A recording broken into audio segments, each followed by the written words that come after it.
Maaaring tropical depression, tropical storm, severe tropical storm, typhoon at super typhoon. Kada level po ng mga bagyo, especially from category 1 to 5, yung ating tropical depression, tropical storm, up to super typhoon category, magkakaroon po tayo ng magkakaibang lakas ng hangin. And dito po nakadepende yung tinatawag natin na tropical cyclone wind signal.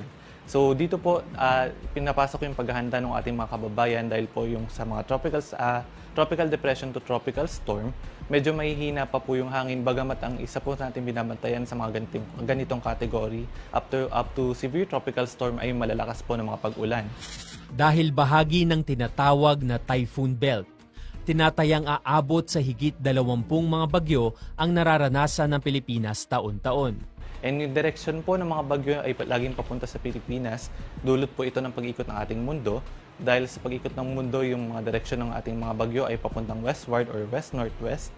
At madalas po tumatama sa Pilipinas. And yung Pilipinas po ay kinoconsider as isa sa mga bansa na nakapaloob sa tinatawag po natin na typhoon belt. Typhoon belt po, ito po yung mga areas kung saan mas madalas tumatama or dumadaan yung ating mga bagyo. So climatologically, yung typhoon belt po ay nasasakop po nito yung West-North Pacific, particular kung nasan po yung Pilipinas.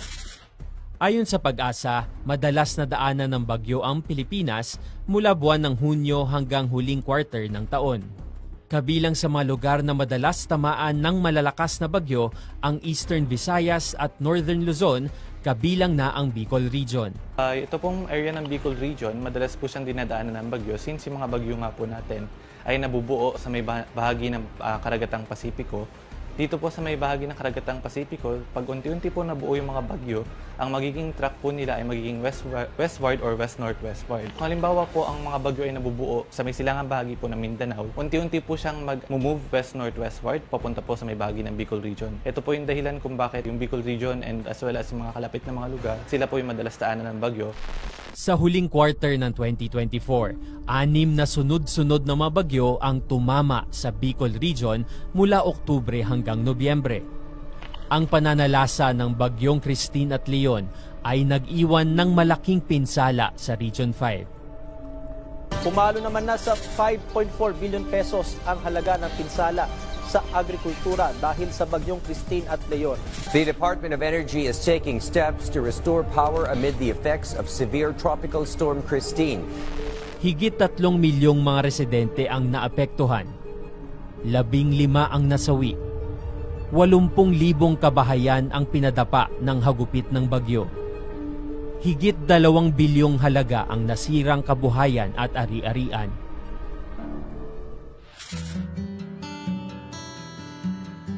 Isa lamang sa bilang na ito na naapektuhan ng bagyo ang pamilya ni Rochelle Zamora na inilikas dahil sa naging malawakang pagbaha sa kanilang lugar. Pagkahapon naghapon po siyang ulan ng ulan Pakahapon po sir, yung tubig po, talagang umaangat na siya dyan sir sa may yan dyan. Kasi sa baba po nito sir, ilog lang. Mga alas 6 po ata ng gabi sir. Yung iba dito na umalis na po dito yung iba na ang bilis ng pangyayari. Lang po namin 6 PM, 7 PM na, nakahiga na po kami. Yun na po sir, hanggang pumasok na yung bawang, nagsisigawan na yung mga tao dito doon sa taas. Kasi yun ang una sir na inano ng bahay, doon sa taas po. Bagaman sanay na ang kanilang komunidad sa pagdaan ng malalakas na bagyo, hindi naman inasahan ng kanyang pamilya ang matinding trauma na dala ng pananalasa ng bagyong Christine. Sanay na po kami sa mga ganun na pangyayari kasi bagyo po. Yun nga lang po, hindi talaga kami nung na may yung tubig nga, yung bagyong Christine is aapaw talaga dito sa amin. Ang mabaha. Yung mga bata po, yung nga po, takot na baka kung may maanod ba, kung matay, yung mga ganyan po ba sir na mga kaisipan namin. Naghalo yung kaba, takot. Paghupa ng baha ay pagtambad naman ng mabakas na iniwan ng bagyong Christine sa kanilang tahanan. Yung dinatnan po namin dito, ma'am, kinamagahan. Putik na lang. Putik, mga bato, basura. Yun na po, sir. Swerte na lang po namin, ma'am, kasi may nasira man na may na-damage man sa mga ano namin. Yan lang po mga ganyan na nalungkot man. Pero mas siguro mas okay na po yung kesa nadat na namin yung bahay namin na pag-uwi po namin dito, wala na. Kaya natuwa na lang po kami kasi yung bahay namin pag-uwi, andito pa po. Ang naging malawakang pagbaha sa Naga ay bunsod ng pag-apaw ng Bicol at Naga River. Kaya maski ang lokal na pamahalaan, hindi inasahan ang malalang epekto sa kanilang komunidad. Kung tutuusin, hindi ito yung pinakamalakas na bagyo na nangyari sa Naga. Kasi hanggang signal number 2 lang tayo. Pero ang kakaiba nito, yung volume ng tubig ulan, bagyo, na ibinagsak sa Naga at sa probinsya ng Camarines Sur. Pero kakaiba po talaga itong bagyong Christine. No amount of preparations dahil sa volume ng tubig ang makakapagpigil doon. At yung mga flood control projects na nangyari in the past ay hindi rin po napigilan si Bagyong Christine. Sa ilalim ng Republic Act 10121 o Philippine Disaster Risk Reduction and Management Act of 2010, layunin nitong paigtingin ang disaster response sa mas komprehensibong paghahanda, pagtugon at pagpapagaan ng posibleng epekto ng mga sakuna sa bansa. Yung una, yung usual preparations namin in terms of logistical requirements, pero doon base sa mga naranasang bagyo noong mga nakaraang taon. But because of our experience with Christine, medyo binago po natin ng konti. We allocated provisions for water boats, mga trucks.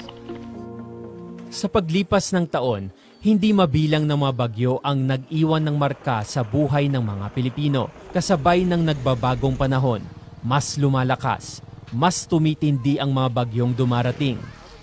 Mga bagyong sinubok ang katatagan nating mga Pilipino.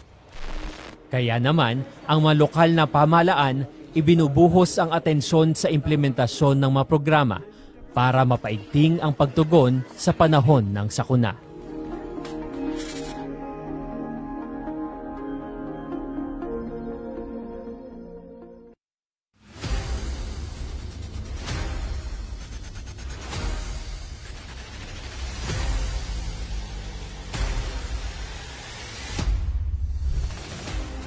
Sa bawat sulok ng bansa, isang boses ang kumikilos para sa impormasyong wasto at tapat na serbisyo. PTV para sa bayan.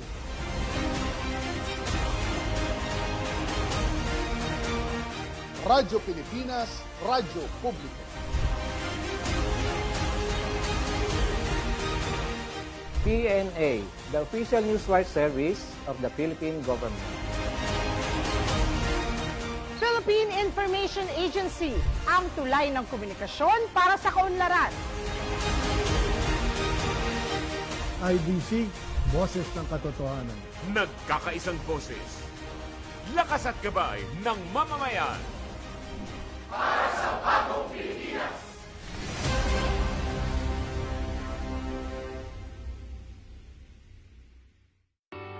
Gusto mo ba ng career sa broadcasting? Ito na ang pagkakataon mo para maging bahagi ng PTV. Kasama ang mga batikang broadcaster na naghahandog ng mga award-winning na programang pang-telebisyon para sa Filipino. Ipadala ang inyong resume. Panahon ng ibahagi ang inyong kakayahan para sa bayan.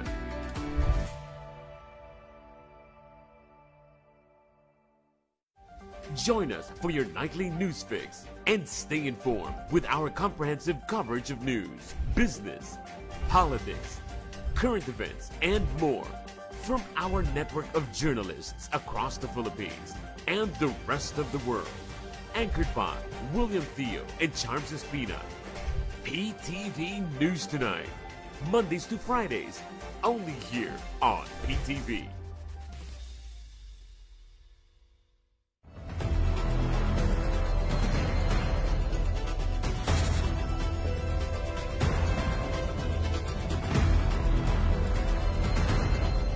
Pagdating sa usapin ng kaligtasan, bawat segundo mahalaga. Dahil buhay ang nakasalalay, maagap na nakahanda ang local rescuers para tumugon sa mga tawag ng ating kababayan. Ngayon naman nandito tayo sa Blue Room ng LGU ng Naga. Ito ang Public Safety Office ng local government. At dito tayo papasok sa Central Communication Center. Tara, pasok tayo. Dito sa kung tawagin nila ay Blue Room, 24 oras na nakamonitor ang Naga Rescue Team para tumanggap ng mga tawag. Nakikita niyo sa likod ko, merong ongoing call. Kasi dito nakasentro lahat ng mga emergency calls ng buong syudad. Dito makukuha natin yung mga calls on fire, flooding, peace and order, at mga rescue operations. At gamit na gamit nga to noong nakaraang taon para sa Bagyong Christine. Makita nyo sa likuran ko na sobrang daming mga monitoring screens kasi meron palang more than 40 na CCTV cameras across the city. So talagang kitang-kita nyo lahat ng anggulo ng syudad. Makita nyo dito yung traffic, yung daloy ng mga foot traffic among others. Same screen lang din sa basic. So ito yung 24/7 na may pumapasok na call. Parang kanina may kausap si Sir, tapos nire-record nila, nilalag nila sa logbook mismo. Then after that, ibabato nyo doon sa rescuer kung sino kailangan. Parang yung kanina narinig ko, ano ba yun, ambulance yung kailangan. Ayun, so centralized dito, tapos i-decentralize nila doon sa ibang mga offices. Sa oras na makatanggap ng tawag ang Blue Room, agad na umaaksyon ang Quick Response Team para pumunta sa apektadong residente. Let's say may report na nalunod, hindi naman natin hinahangad, medyo milalim na, kung kailangan natin hanapin, meron tayong scuba gear. Okay. So basically ito yung mga basic na ginagamit kapag merong mga things of point, tubig, isa lang, among others. Yes. Ang Naga Rescue Team, regular na nagsasagawa ng simulation para masigurong mabilis at maayos ang kanilang pag-rescue. Dahil sa panahon ng kalamidad, silang mga rescuers ang kasangga ng mga lokal na pamahalaan sa pagsagip sa mga apektado nating kababayan. Pansin niyo, nagpalit ako ng damit kasi meron tayong simulation na gagawin na rescue operation sa may ilog. Kaya sasakay tayo ngayon sa isang ambulance papunta doon sa area na yon. And titingnan natin kung paano mismo nangyayari yung operations nila na may tubig.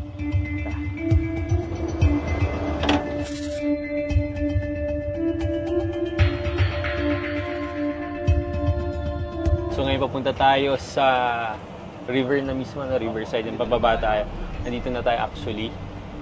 Nang manalasa ang Bagyong Christine, isa sa mga umapaw na ilog sa Naga ang Sabang Mabolo Bridge, kung saan nila isasagawa ang simulation. Dito natin mismo gagawin yung simulation. Ito yung isang team, yung team natin, TTV, tapos may isa nandun na rin. Again, ang gagawin natin ay isang rescue operations. Sa gilid ng ilog ay isang residential area na high risk sa pagbaha. Alright, so ngayon nakikita niyo ito yung Naga River at mapapansin niyo may communities din dito sa likuran ko. Nakita niyo yung bahay na yan. Inabot daw ng tubig yan nung Bagyong Christine. At silipin natin itong tubig na to, ayon sa ating mga rescuers, sa 30 to 40 feet ang lalim niyan. So imagine niyo kung gaano kalalim yung tubig ng Bagyong Christine kung inabot yung bahay na to. At kinabot siya ng 3 to 5 days bago nag-subside. So sa likuran natin, nandito yung mga teams natin na magsasimulate. Okay? So, may rubber boat doon. Ang operation basically ay may nalulunod, tapos sasagipin siya ng search and rescue team. Okay, so itong orange na bangka sa likod, tinatawag nilang Ondoy boat. Kung naalala niyo yung Ondoy, yun yung malakas na bagyo naman na tumama sa Manila before. Okay? So yun yung ilalagay nila dito sa river at yun yung sasagip basically dun sa mga malulunod. So ngayon makikita natin kung paano yung operasyon nila sa pagsagip ng mga biktima.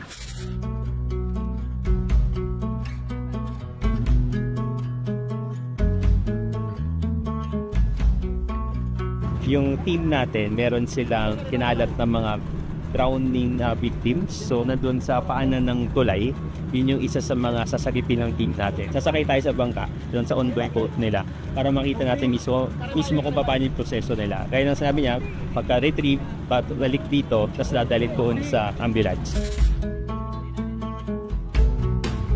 So ngayon papunta tayo doon sa ilalim ng tulay para mag-rescue ng dalawang biktima. Again, simulation lang po ito, pero dito natin matututunan kung paano yung proseso nila. Hindi biro ang trabaho ng mga rescuers dahil sa bawat buhay na kanilang inililigtas ay buhay din nila ang nakataya. Bukod sa malakas na current, kalaban din ng mga rescuers ang nagkalat na debris na maaari nilang ikapahamak o ng biktima.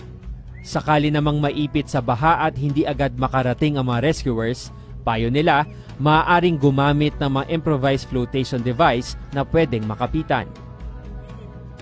Nakatalikod na hihilain ng biktima para mas madali itong maisampa sa rubber boat. Yung strength dapat ng rescuer mula sa taas, yung bigat ng biktima na nalunod. Siyempre lalo na kung meron silang na-digest na tubig, sobrang bigat niya. At yung mga rescuers naman natin, siyempre ang sunod na angat. And successfully, nakuha na nila yung biktima. So babalik na sila doon sa area.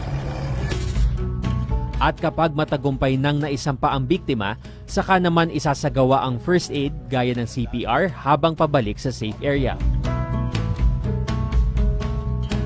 Pagdating sa safe area, magtutulong-tulong ang mga nakaabang na medical team upang dahan-dahan nilang maiakyat at maisakay sa ambulansya ang biktima. So bago dalhin sa ambulansya, ginagawa na lahat yung mga basic and urgent operations sa bangka pa lang.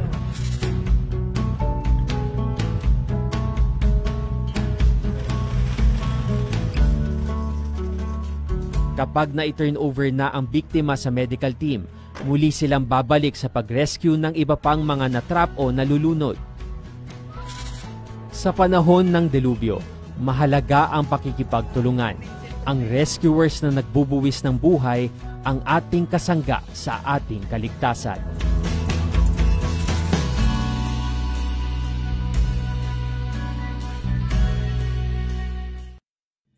Maraming salamat po sa UP Community Broadcaster Society ng University of the Philippines Los Baños sa pagkilalang iginawad sa aming mga programa sa katatapos na 19th Gandingan Awards. On assignment, Most Development-Oriented Magazine Program. Artsy Craftsy, Most Development-Oriented Children's Program. At Schoolmates, bilang Most Participatory Program at Most Development-Oriented Youth Program. Aming ikinararangal ang maging tagahabi ng kasaysayan para sa bayan.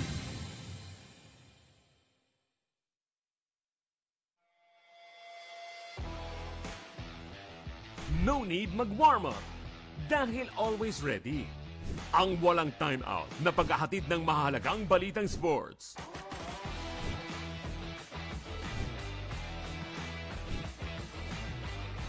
Kasama ang ating starting six. PTV Sports. Dito lang sa PTV Sports Network.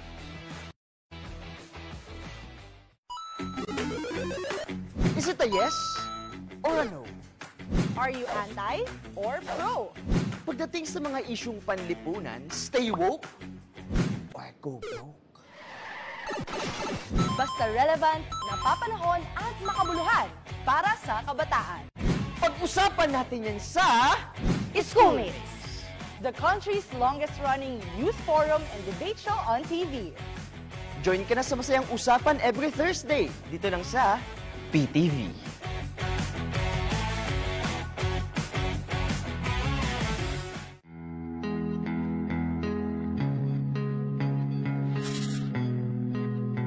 Sa pananalasa ng bagyo, walang tatalo sa pagkakaroon ng sapat na kahandaan at pakikipagtulungan sa mga lokal na pamahalaan.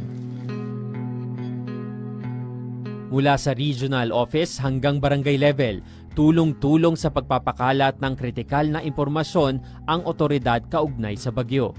In-advocate din ng OCD, lalo na sa mga community-based DRM trainings po namin, yung involvement not just of the barangay government but also of the residents. Kasi sila yung nakakaalam ng mga hazard sa kanilang lugar. And isa din dyan sa tinitingnan natin yung indigenous knowledge na alam po nila na based on experience, ito yung ginagamit din po nila kung para ma-identify na safe pa ba, kailangan na bang mag-evacuate. Sa gitna ng masamang panahon, kaagapay ng NDRRMC at Pag-asa ang mga itinataas na rainfall warnings para mas mabilis na malaman ng mga residente ang kanilang susunod na hakbang. Ang rainfall warning nakadepende sa dami ng tubig na ibubuhos ng bagyo sa loob ng susunod na oras. Ito ay maaaring yellow, orange at red warning. Ang mekanismong ito ay malaking tulong para sa disaster management ng mga LGUs para sa paglikas sa evacuation centers. So yung rainfall warning po natin ay sa ngayon po ay wala po siyang kinalaman sa kung gaano mang kalakas yung ating mga bagyo. Dahil po minsan may mga malalakas po na hangin na dala ng bagyo, bagamat yung mga pag-ulan po nito ay hindi naman po ganun kalalakas. So yung red, yellow, and orange warning po natin ay independently occurring na mga warning signals or warnings ng Pag-asa pagdating po sa pag-ulan.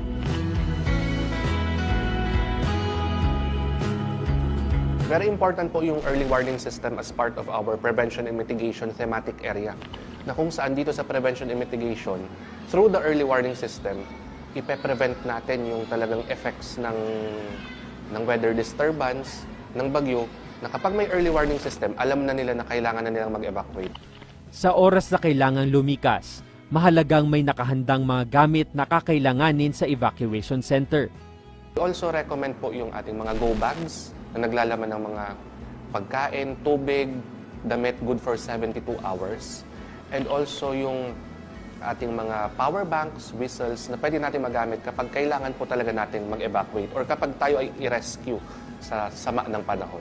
Basta meron lang po tayo nung plastic na envelope na waterproof na nandun yung mga important documents din natin para in case na mag-evacuate ay ready po tayo. May mga nakatalagang evacuation center sa bawat barangay.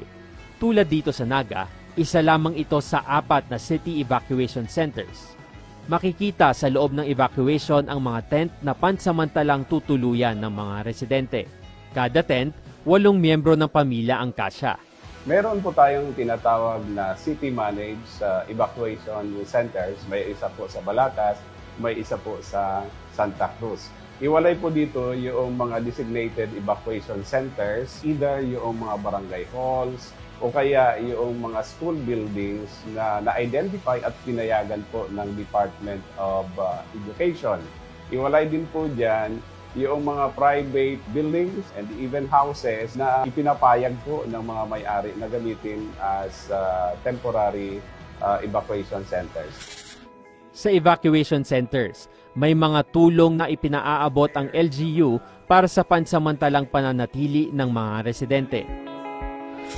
Ang maliit na box na ito ay mula sa OCD na naglalaman ng hygiene kit para sa isang pamilya. Ang plastic container ay may lamang towel, toothbrush, panlaba, sabon, shampoo at iba pa. Muna yan. May net, no? May net para iwas lamok. Meron silang radio. Even radio para siyempre connected pa rin sila sa mga balita. Meron silang mga iba't ibang mga containers. And again, very important na may ganitong binibigay sa mga evacuees para siyempre may paunang tulong, lalo na para sa mga evacuees na walang talaga ng tahanan.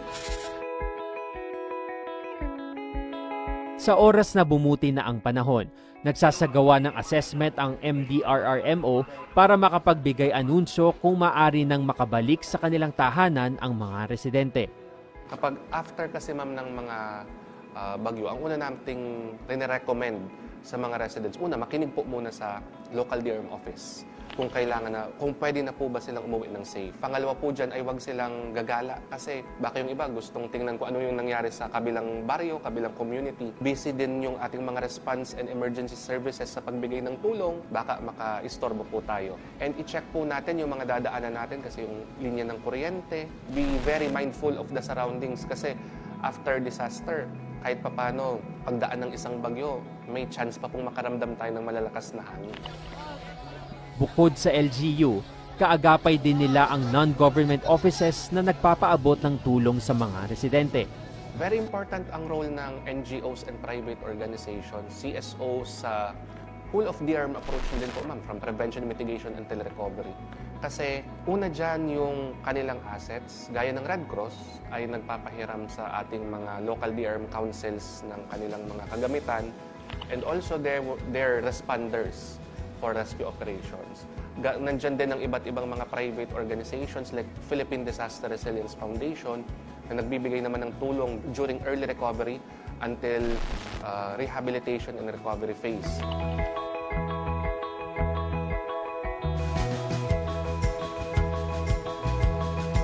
Napakahalaga kasi ang nakataya po dito buhay ng tao, yung mga pag-aari po natin.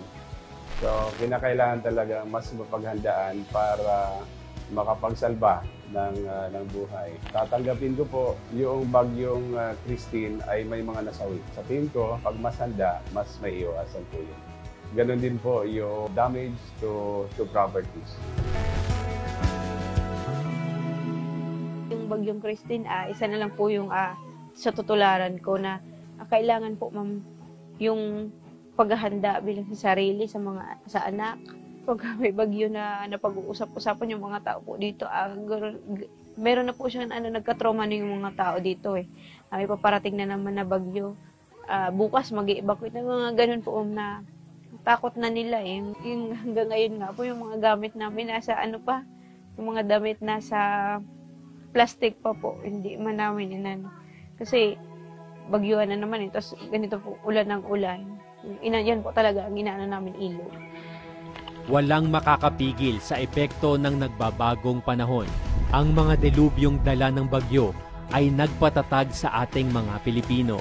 Naway ang hagupit ng mga nagdaang bagyo maging daan sa mas mahigpit na paghahanda at pag-iingat. Walang nakakaalam kung kailan muling mangyayari ang matinding bagyo at malawakang pagbaha. Kaya laging tandaan, sa bawat sakuna, lamang ang laging handa.